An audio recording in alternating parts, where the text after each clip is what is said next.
Programa Novo Alvorecer, trazendo boas novas para você.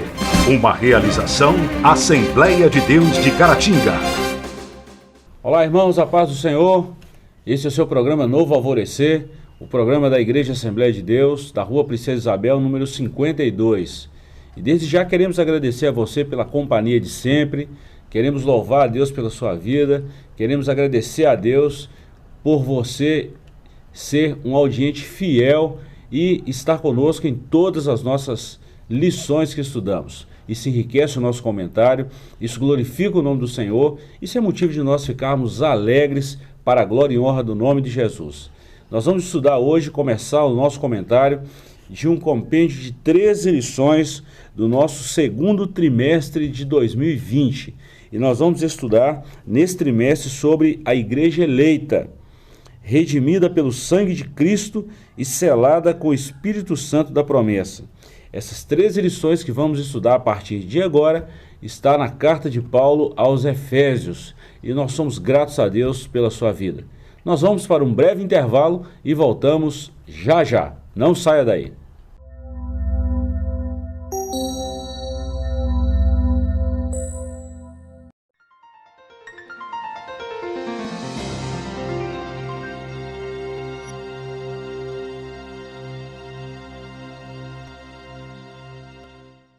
Irmãos, estamos de volta com o programa Novo Alvorecer.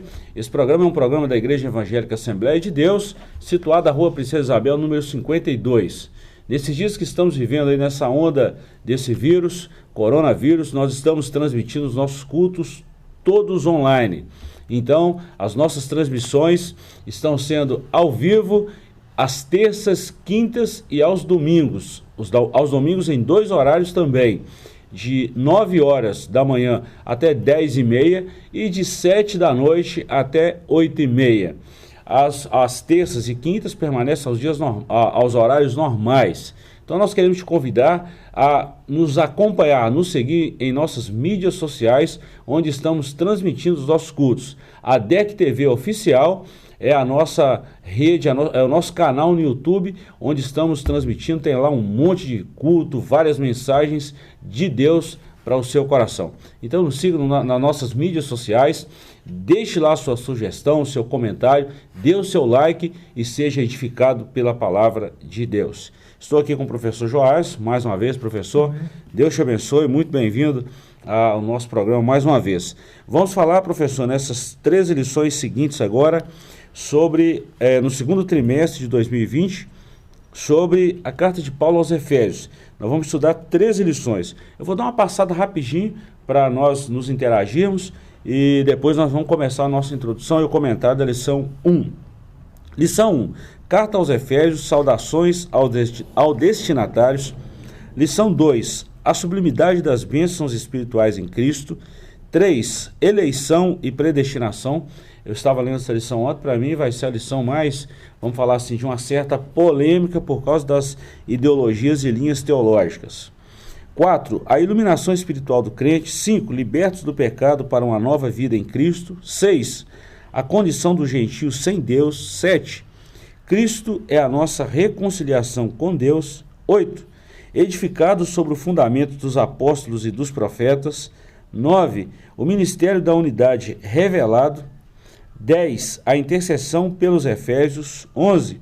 Atributos da unidade da fé, humildade, mansidão e longanimidade. 12.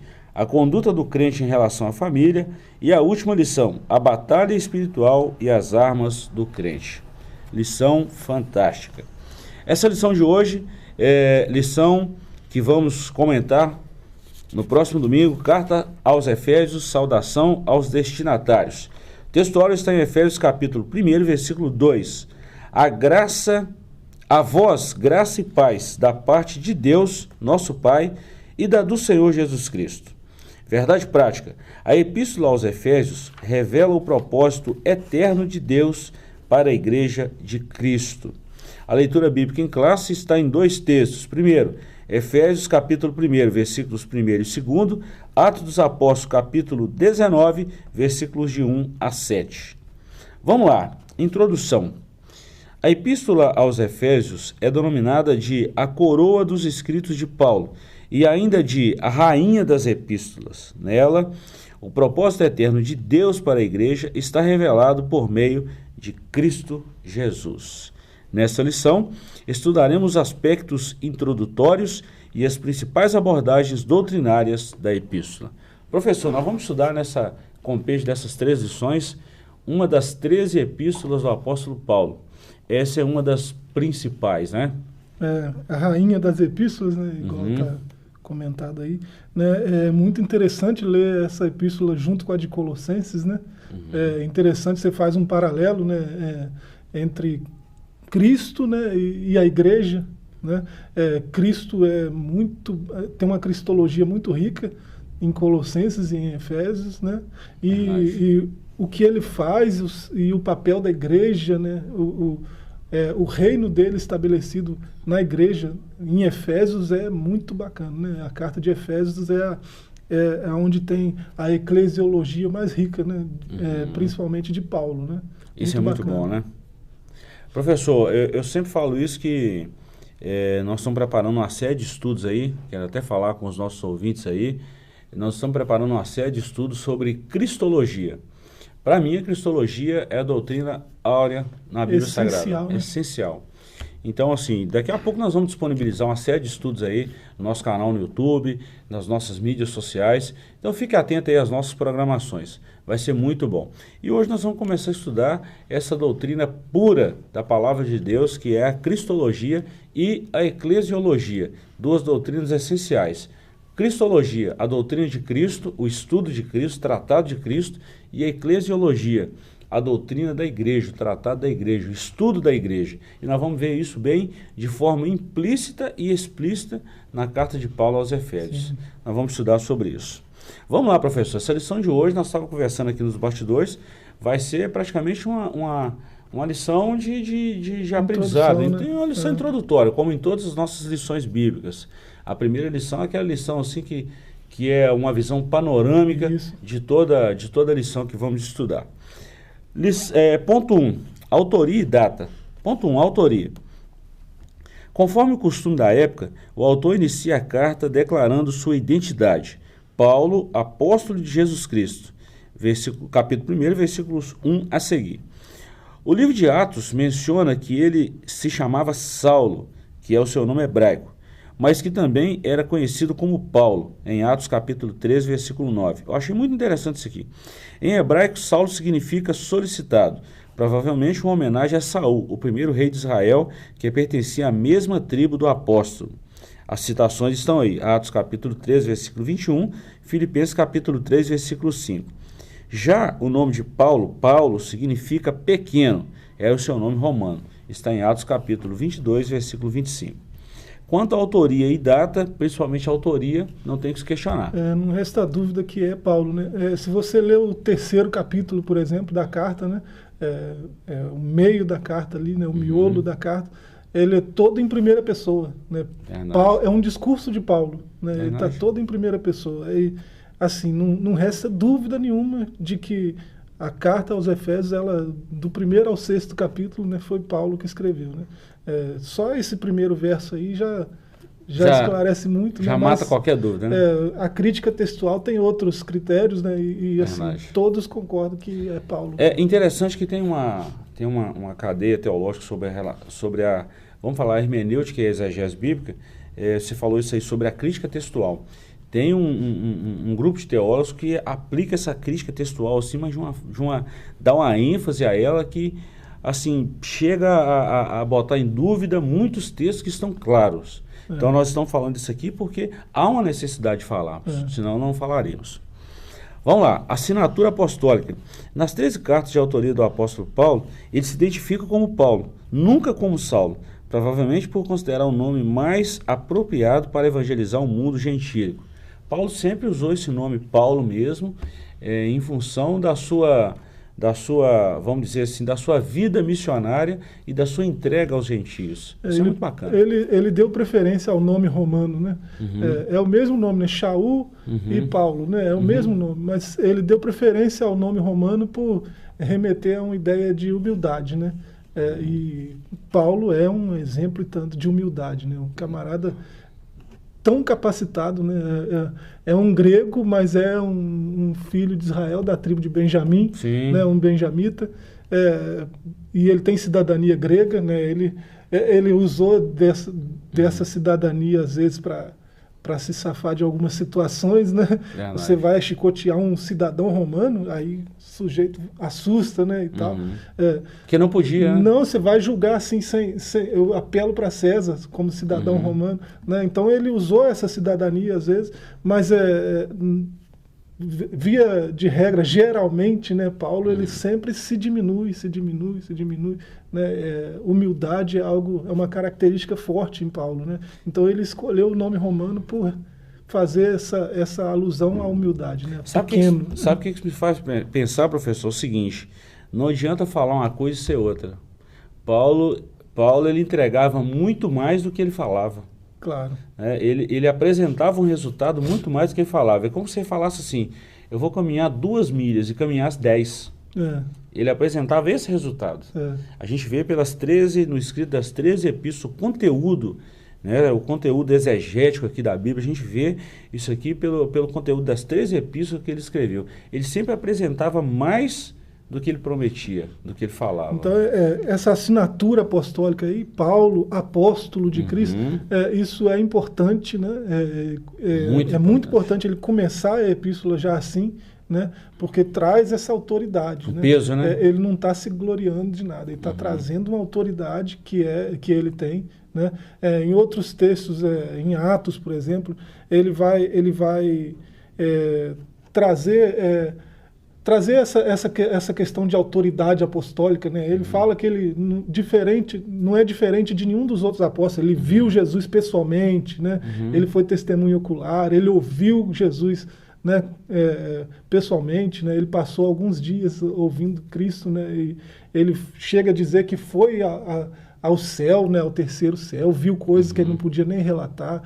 Então ele tem autoridade apostólica, né? Alguns no tempo dele vão contestar essa autoridade, mas não resta dúvida, né, na caminhada de Paulo, né, e na trajetória dele, nas suas cartas, que ele tem essa autoridade apostólica. Né? Isso é muito bacana. Nós já falamos aqui sobre essa epístola, o ponto 3 e o 4 aqui, que é uma epístola da prisão.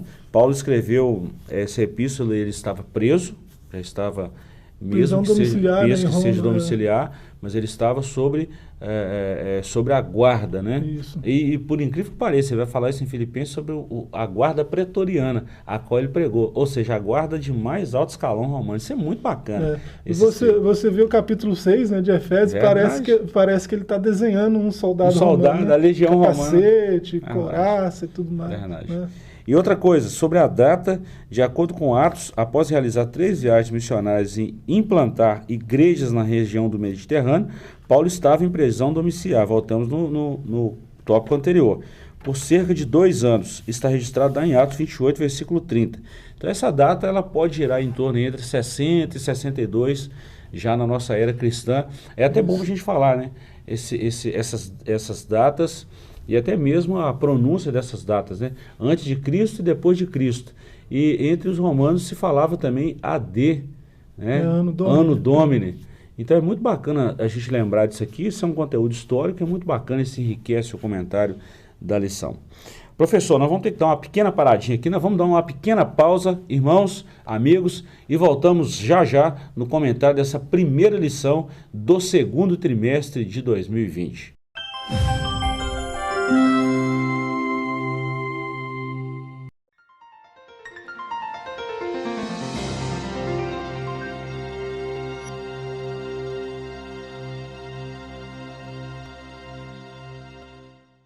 Irmãos, estamos de volta com o programa Novo Alvorecer. Esse programa é um programa da Assembleia de Deus, da Rua Princesa Isabel, número 52. E queremos aqui mandar um abraço a todos os profissionais da área da comunicação, incluindo todos os profissionais de uma forma direta ou indireta, que nos auxiliam nesse momento tão importante que estamos atravessando. Um abraço carinhoso a toda a equipe da TV Sistec, a toda a equipe da Elite, que tem nos apoiado aí. Deus abençoe vocês de uma forma especial. Vai aqui o nosso abraço e a nossa consideração pelo trabalho que vocês têm prestado também.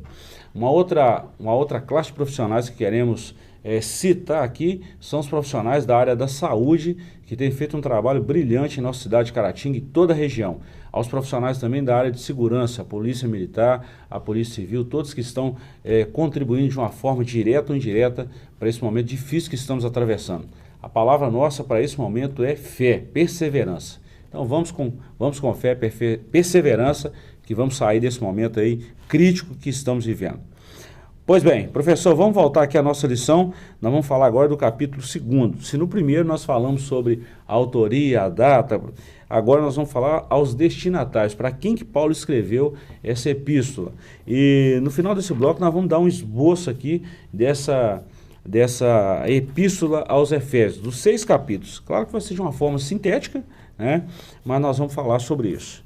Pois bem, ponto 1, a cidade de Éfeso. Paulo escreveu aos Efésios, e Efésios eram as pessoas que habitavam na cidade de Éfeso. É bom a gente destacar isso. Parece que é uma coisa tão óbvia, né? Mas é bom a gente destacar. Fundada por volta de 1050 a.C., tornou-se num centro político, comercial e religioso da Ásia Menor, atual país da Turquia. Eu achei esse conteúdo histórico aqui fantástico. E é até bom para a gente falar isso, que a Bíblia se interpreta pela própria Bíblia, mas também tem um conteúdo histórico e geográfico que nós não podemos considerar. E entender esse conteúdo histórico e cultural até, né, traz uma compreensão melhor do texto até. Né? Verdade. Importante ter esses contextos. Né? E é bom, né? E nós aproveitamos para falar que nós temos um curso de teologia aqui, né? E que a gente ensina essas disciplinas também. E Bafec, não esqueça. Então, quando Paulo está dizendo aí a cidade de Éfeso, né, os destinatários, né, aos santos que estão em Éfeso e fiéis em Cristo Jesus, né, a exemplo de outras cartas, né, como Colossenses, por exemplo, você olha o capítulo 4:16 de Colossenses, né, leia também lá em Laodiceia. Né, eu acho que é o que acontece aqui também. Né, quando ele fala dos Efésios, né, os cristãos Efésios, né, e os crentes em Cristo Jesus, né, provavelmente é aquela região toda da Ásia Menor. Verdade. É só você comparar com o Apocalipse, né, as igrejas da Ásia, né, a primeira é Efésios, né? A igreja de Éfeso. Então, essas igrejas aí, né? Éfeso, Esmirna, Pérgamo, Tiatira, Sardes, Laodiceia, Filadélfia, né? Essas igrejas provavelmente estão incluídas aí como destinatários, né, da carta de Efésios. Foi bom você falar isso, professor. Eu aprendi isso há um tempo atrás, tá? E quero refrisar isso aqui. Pastor Eliezer falou um negócio muito interessante no nosso estudo bíblico. Um abraço aí, pastor Eliezer. Ele falou um negócio muito interessante. O seguinte, que a gente pensa que aquelas cartas do Apocalipse foram uma carta para cada igreja. Né? A gente tem essa visão bíblica. É uma carta para cada igreja. Mas se a gente olhar o Apocalipse 1 ali, quando está na confecção, quando o próprio Jesus fala com João, fala assim, ó, escreve um livro e envia a 7 igrejas. Sim. Então, as 7 cartas ali, a carta às 7 igrejas, era um livro, como essa revista aqui, um livro, e ele era enviado a 7 igrejas. Claro que cada igreja ia ver a especificação, cada momento né? Se dirige a um anjo de uma igreja. Né? Exatamente, ao líder da igreja. Mas é bom isso, né? Esses detalhes enriquecem. Então, nós estamos falando desse conteúdo histórico e geográfico, que isso é muito bom. Agora, olha aqui, professor, uma outra curiosidade da cidade de Éfeso. A sua principal rua era pavimentada em mármore e em colunas trabalhadas de ambos os lados. Era considerada uma metrópole com cerca de 500 mil habitantes. Pensou 500 mil de pessoas numa cidade, né? Vamos falar aí 5 vezes o tamanho de Caratinga. Tem lá hoje, né, na Turquia, né, as ruínas, né, da cidade de Éfeso, né?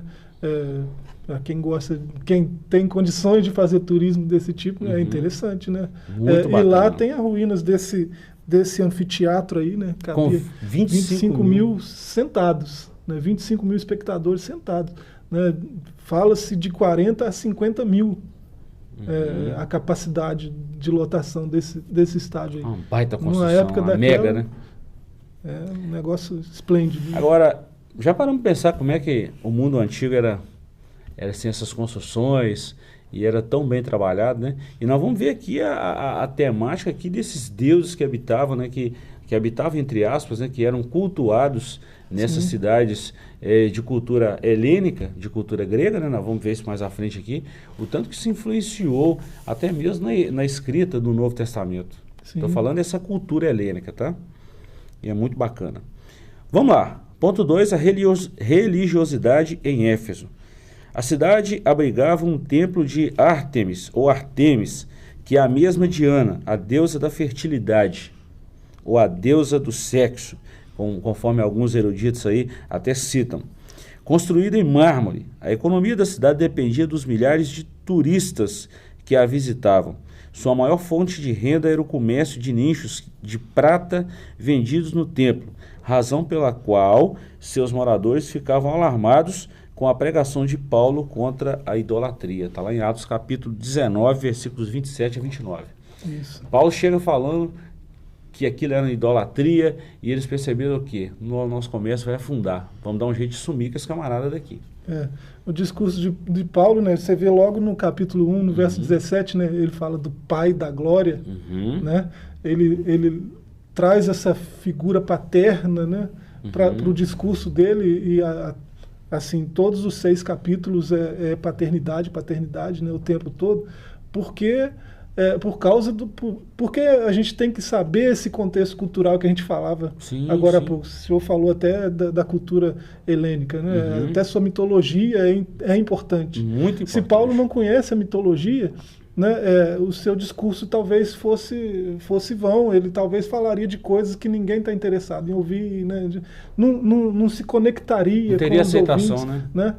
Ele sabe que ali é uma cidade matriarcal, né, regida por uma rainha-mãe, né, era assim que ela era chamada, né, rainha dos céus, rainha-mãe, né, a mãe da natureza, né, a Santíssima Virgem, assim que Diana era conhecida, Ártemis, né? A sua imagem, ela tinha um véu com vários animais, assim, né? No véu, então ela era a deusa da caça também, a deusa da fertilidade, a deusa da caça, né? Esse templo era vultuosíssimo, né? Mármore puro, né? E além de Diana era cultuado também o deus Baco, né? O deus do vinho, né? Então você pensa, os cultos eram orgias puras, né? Então aí Paulo sabendo desse contexto cultural todo, ele traz um discurso de um Deus que está acima dos céus, né? Então todos os outros deuses que possa vir algum discurso, né, a respeito deles são menores. Então há esse Deus que está acima de tudo e ele é o Pai da Glória, né? Ele é o Pai eterno, e aí traz essa figura paterna, né? Coloca ela em evidência, né? Aí essa rainha-mãe é diminuída, né? Essa deusa-mãe é diminuída. E assim, se ele não conhece esse contexto, né, ele vai pregar como? Né? A pregação dele é contextualizada. Né? Você vê, Paulo era mestre para fazer isso. Você vê em outras ocasiões, né? Ele primeiro estuda o contexto, né? Tem um altar aqui, vou usar isso aqui, né? Ao Deus desconhecido vai ser tema do meu discurso, né? Ele contextualiza a pregação, ele traz Cristo contextualizado culturalmente, né? Isso é esplêndido, né? Isso é fantástico. Agora, professor, você falou um negócio muito interessante aí, dessa Ártemis, né?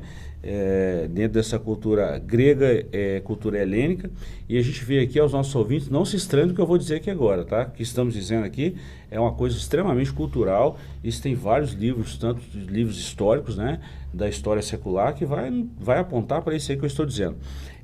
Principalmente a cidade de Éfeso, a cultura grega, nessa cidade que Paulo teve uma dificuldade terrível de pregar, como em Corinto também, uma dificuldade terrível.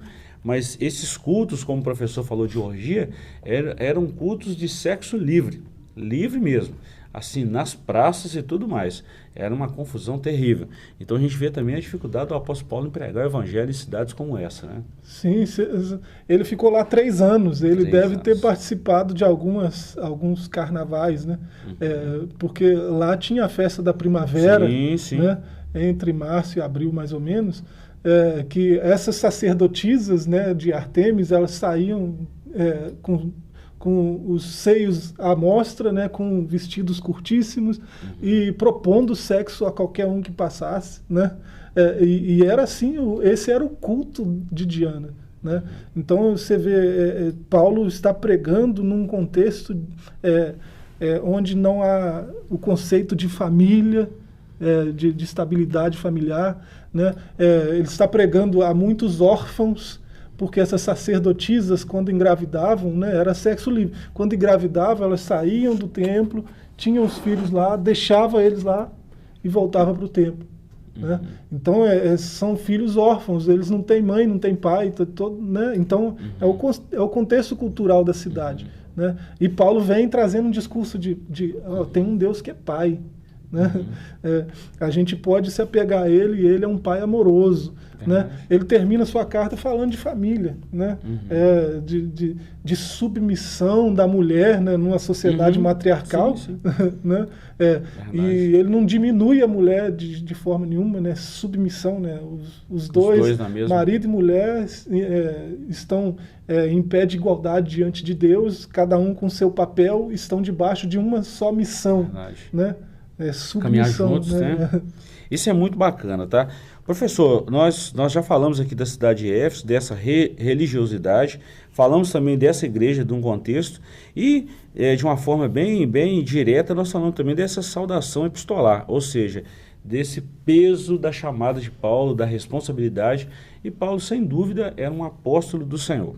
Nós vamos dar um pequeno intervalo aqui, vamos dar uma pequena pausa e voltamos já com o terceiro e último bloco dessa lição 1 do segundo trimestre de 2020. Não saia daí, voltamos já.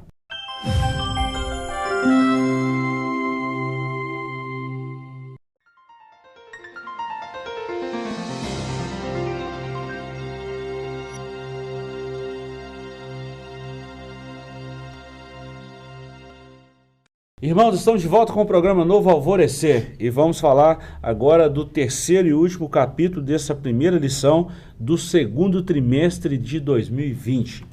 O propósito e mensagem. Antes de falarmos do propósito e mensagem, nós temos aqui um pequeno esboço da carta de Paulo aos Efésios. Eu vou ler rapidinho aqui e você vai acompanhar aí na leitura que vai aparecer aí no seu vídeo.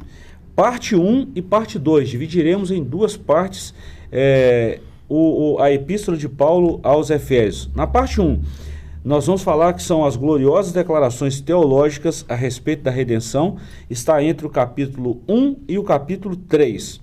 E a segunda parte, instruções práticas para a igreja e para os crentes atuais, e são instruções atuais. Foram para a igreja de Éfeso e são para nós também, para nós também, capítulos 4 a 6. Olha bem, nessa primeira parte, do capítulo 1, versículo 1 e 2, nós vamos ver a saudação. Depois do capítulo 1, versículos 3 ao versículo 14, a preeminência de Cristo na redenção. Depois do versículo 15 ao versículo 23, ainda no capítulo 1, a oração apostólica pelo esclarecimento espiritual dos crentes. Depois nós vamos ver do capítulo 2, versículo 1 ao capítulo 3, versículo 13, os resultados da redenção em Cristo. Isso é maravilhoso. E encerrando essa primeira parte aqui, do capítulo 3, versículo 14 ao versículo 21, a oração apostólica pelo esclarecimento espiritual dos crentes. Isso aqui é fantástico. Depois da segunda parte, capítulo 4, do versículo 1 a 16, implementando o propósito de Deus. Depois do versículo 17 do capítulo 4 até o versículo 21 do capítulo 5, reproduzindo a vida de Cristo nos crentes. Depois, do capítulo 5, versículo 22, ao capítulo 6, versículo 9, aplicando as autoridades de Cristo ao relacionamento do lar. Aqui é uma questão muito familiar. E para encerrar, do capítulo 6, versículo 10 ao versículo 20, estar capacitado e equipado para a batalha espiritual. Aqui Paulo fala sobre a armadura do soldado. E concluindo, versículo 21 do capítulo 6 ao versículo 24, Paulo faz uma conclusão da sua epístola aos Efésios. Nós falamos praticamente, professor, toda a estrutura de Efésios. Muito bacana. Isso é muito bom, né? Muito bom. Isso traz um esclarecimento muito bacana aos nossos ouvintes aí. Vamos lá. Para que Paulo escreveu essa mensagem? O propósito dessa carta. Aparentemente a epístola não aborda nenhum problema específico como em outras epístolas de Paulo. Porém, nos capítulos iniciais da carta percebemos algumas ênfases que sinalizam a solução de certas questões. Por exemplo, haviam novos convertidos que vinham do mundo helênico e praticavam religiões de mistérios e magia que agora se reuniam com os santos de Éfeso. Professor, no bloco anterior você já falamos muita coisa sobre essa cultura helênica, a tradição, a historicidade, a forma que eles se comunicavam. Principalmente essa cultura helênica tem uma cultura muito forte, né? Muito forte mesmo. E Paulo trouxe confronto, né, com a verdade da palavra, a verdade das escrituras. Ele trouxe confronto a essas práticas que eles tinham, né? Eles eram dados à magia, né? E aquela espiritualidade pervertida, né? Mistérios, né? Religiões misteriosas e coisas assim. Você vê, e o discurso de Paulo funcionou, né? Paulo, não, peraí, não é assim, né? Tem um que rege tudo, o Pai da Glória, ele rege todo o universo, todas as coisas criadas, né? E você vê no capítulo 19 de Atos, né, no verso 19, você vê que eles se converteram de verdade com o discurso de Paulo, né? Você vê eles trazendo, esses magos trazendo os livros que eram livros caríssimos, né? E antigos, né? Está escrito isso no texto, que eles podiam ganhar uma fortuna com os livros, mas eles se converteram tão sinceramente que eles tiveram a ideia de trazer e entregar para queimar, né? Não foi nenhuma persuasão do apóstolo, não foi nenhum discurso, você tem que desfazer disso. Não, eles se moveram o coração, né, de trazer esses livros de magia e queimar, né? Até um testemunho de conversão pública, né? Deixa eu fazer uma pergunta, já pensou se Paulo vivesse na nossa época hoje? Ia ser bacana. Com esse avanço tecnológico, WhatsApp, Instagram, YouTube, Facebook, já pensou isso? Ia ser muito bacana. Na época dele, né, em apenas 6 meses, ele e Silas evangelizaram a Ásia Menor toda, imagina se fosse hoje. Ponto 2, e a gente encerra aqui, a mensagem. A mensagem de Efésios gira em torno de 2 temáticas. Primeiro, Jesus Cristo, o cabeça da igreja, tá? E a igreja como um corpo. Ou seja, ele aponta Jesus, é a cabeça, e aponta a igreja como corpo. Por isso que a gente falou aqui na introdução, né? É um compêndio teológico de cristologia e de eclesiologia, né? Sobretudo eclesiologia, né? Efésios, é muito bacana esse esboço que está aqui, né? Vem do comentário bíblico pentecostal do Novo Testamento, né? Dividiu o livro em 2 partes, né? Muito bacana que você vê na primeira parte doutrina, né? Principalmente cristologia, né? Com ênfase na redenção, né? Então é doutrina, né? E na parte 2 você vê a prática da doutrina, né? Então tem teologia, né? Doutrina e prática, né? A vida cristã na prática, como ela deve funcionar na prática, né? É muito bacana. Eu vou encerrar aqui falando que nós falamos lá no início, no meio do comentário da lição aí. Paulo apresentava um resultado maior do que ele falava. Isso é muito bacana, né? Isso é muito bacana. Pois bem, conclusão. A epístola revela um elaborado resumo da salvação e suas implicações para a vida cristã. Seu conteúdo recorda o favor imerecido que recebemos gratuitamente da parte de Deus. Suas exortações nos impelem a viver em santidade e alicerçado em Cristo, a cabeça da igreja, a batalhar contra as forças das trevas. Fechamos. Amém. Pois bem, chegamos ao final do nosso programa Novo Alvorecer. Agradecemos a você pela companhia. Esperamos que Deus te abençoe de uma forma rica e abundante. Até o próximo programa. Um forte abraço. Fiquem todos com Deus. Programa Novo Alvorecer, trazendo boas novas para você. Uma realização Assembleia de Deus de Caratinga.